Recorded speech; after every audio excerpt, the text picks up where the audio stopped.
Welcome to speed news దండోరా. నిజామాబాద్ లో rowdy sheeter Riyaz చేతిలో హత్యకు గురైన కానిస్టేబుల్ ప్రమోద్ కుటుంబానికి కోటి పరిహారం అందిస్తామని తెలంగాణ డీజీపీ ప్రకటించారు. అంతేకాకుండా కానిస్టేబుల్ కుటుంబంలో ఒకరికి ప్రభుత్వ ఉద్యోగం కల్పిస్తామని హామీ ఇచ్చారు. వీటితో పాటు 300 గజాల ఇంటి స్థలం మంజూరు చేయిస్తామని, అతడి ఉద్యోగ విరమణ వరకు వచ్చే జీతాన్ని సైతం ఇస్తామని చెప్పారు. ప్రమోద్ కుటుంబానికి పోలీస్ డిపార్ట్మెంట్ అండగా ఉంటుందని హామీ ఇచ్చారు. పోలీస్ భద్రతా నిధి నుండి 16 లక్షలతో పాటు పోలీస్ వెల్ఫేర్ నుండి మరో 9 లక్షలు ఇస్తామని చెప్పారు. దేశ రాజధాని ఢిల్లీలో కాలుష్యం రెడ్ జోన్ను తాకింది. దీపావళి వేడుకల అనంతరం వాయు కాలుష్యం ప్రమాదకర స్థాయికి చేరుకుంది. ఇవాళ ఉదయం 7 గంటల సమయానికి గాలి నాణ్యత సూచి 347 పాయింట్లకు పెరిగింది. వెరీ పూర్ కేటగిరీలో గాలి నాణ్యత కొనసాగుతుండగా ఇది చాలా ప్రమాదకరమని కేంద్ర కాలుష్య నియంత్రణ మండలి పేర్కొంది. కాలుష్యం పెరగడంతో ప్రజలు కళ్ళు, ముక్కు, గొంతులో మంట, దురద సమస్యలు తలెత్తుతుండగా మాస్క్ ధరించాలని వైద్య నిపుణులు సూచిస్తున్నారు. ఆంధ్రప్రదేశ్ రాష్ట్ర ఐటీ శాఖ మంత్రి నారా లోకేష్ ఆస్ట్రేలియాలో బిజీగా ఉన్నారు. సీ ఫుడ్ ఇండస్ట్రీ ఆస్ట్రేలియా ప్రతినిధులతో మంత్రి భేటీ అయ్యారు.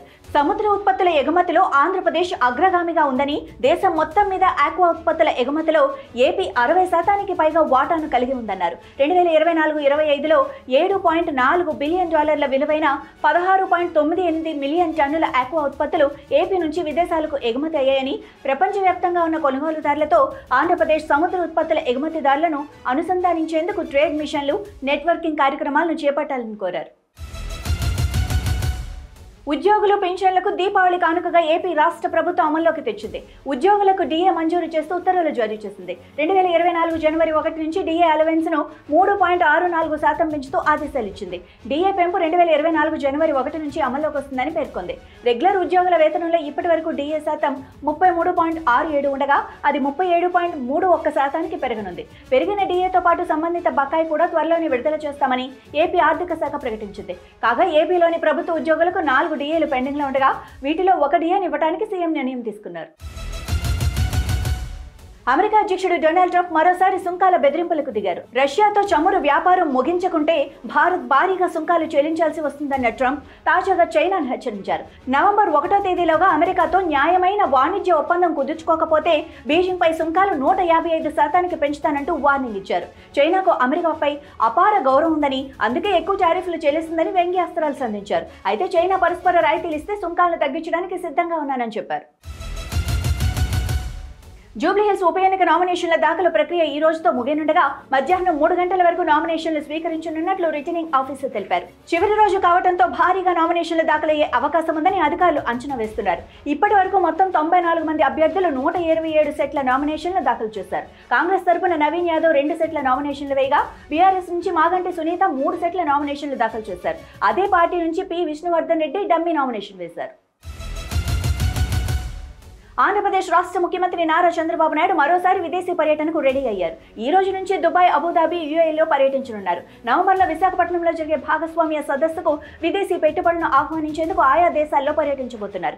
ఈ టూర్లో భాగంగా రియల్ ఎస్టేట్స్, భవన నిర్మాణం, లాజిస్టిక్స్ తో పాటు రవాణా, ఫైనాన్స్ సర్వీసెస్, ఇన్నోవేషన్స్ రంగాల్లో పెట్టుబడులకు ఆహ్వానం పలుకనున్నారు.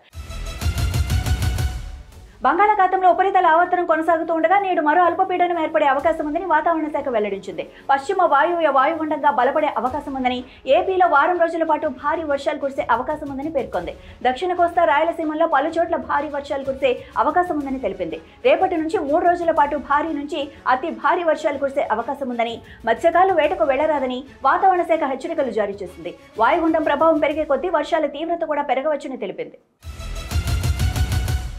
కనీ విని ఎరుగని రీతిలో కూటమికి ప్రజలు ఆధిక్యం కల్పించడం ద్వారా చీకటి పాలనకు తెరతీశారని ఆంధ్రప్రదేశ్ ముఖ్యమంత్రి చంద్రబాబు నాయుడు విమర్శించారు. దశాబ్దం క్రితం విభజన తర్వాత ఆంధ్రప్రదేశ్ ఎదుర్కొంటున్న ఇబ్బందుల నుండి ఇప్పుడిప్పుడే కోలుకుంటోందని చెప్పారు. ప్రధానమంత్రి నరేంద్ర మోడీ నాయకత్వంలోని కేంద్ర ప్రభుత్వం ఆంధ్రప్రదేశ్ కు అన్ని విధాలుగా మద్దతు ఇచ్చిందని, ఫలితంగా రాష్ట్ర ఆర్థిక పరిస్థితి తిరిగి గాడిలో పడిందని అన్నారు. రాష్ట్ర ప్రభుత్వం సూపర్ 6 పథకాలను అమలు చేసిందని, ఆ పథకాలకు మించి అనేక ప్రయోజనాలను కూడా అందిస్తోందని ఆయన అన్నారు. బీజేపీకి ఓట్లు వేస్తే కేరళ ప్రతిష్ట దెబ్బతింటుందని ముఖ్యమంత్రి పినరయి విజయన్ అన్నారు. సంఘ పరివార్ ద్వేషాన్ని వ్యాప్తి చేయడానికి అబద్ధాలను ఆయుధంగా ఉపయోగిస్తోందని ఆయన మండిపడ్డారు. వారికి లభించే ఆదరణ నేడు కేరళలో ఉన్న సోదరభావం, శాంతిని నాశనం చేస్తుందని తెలిపారు. పునరుజ్జీవనోద్యమ ఉద్యమాల వారసత్వంలో కేరళలో అందరూ సోదరభావంతో నివసిస్తారని పేర్కొన్నారు. అందుకే కేరళ ఇతర రాష్ట్రాల మాదిరిగా కాకుండా ఒక నమూనాగా మారిందన్నారు. సంఘ పరివార్ దీనికి భంగం కలిగించే విధంగా తన ఎజెండాను నిర్దేశించుకుందని తెలిపారు. తెలంగాణ ముఖ్యమంత్రి రేవంత్ రెడ్డితో మంత్రి కొండా సురేఖ దంపతులు సమావేశమయ్యారు. ఈ భేటీలో ఉప ముఖ్యమంత్రి మల్లు భట్టి విక్రమార్క, టీపీసీసీ అధ్యక్షుడు మహేష్ కుమార్ గౌడ్ పాల్గొన్నారు. ఇటీవల మంత్రి కొండా సురేఖ వ్యవహారం చర్చనీయాంశంగా మారిన విషయం తెలిసిందే. మేడారం టెండర్ల విషయంలో మొదట ఆమె సహచర మంత్రి పొంగులేటి శ్రీనివాసరెడ్డిపై విమర్శలు గుప్పించారు. ఆ తర్వాత కొండా సురేఖ ఓఎస్టీ సుమంత్ను ప్రభుత్వం తొలగించింది. అనంతరం ఆయన కోసం పోలీసులు మంత్రి ఇంటికి వెళ్లగా ఈ అంశంపై సురేఖ కుటుంబ సభ్యులు ప్రభుత్వ పెద్దలపై తీవ్ర విమర్శలు చేశారు. ఇవి ఇప్పటి వరకు ఉన్న స్పీడ్ న్యూస్ దండోరా. చూస్తూనే ఉండండి అభినవ్ భారత్.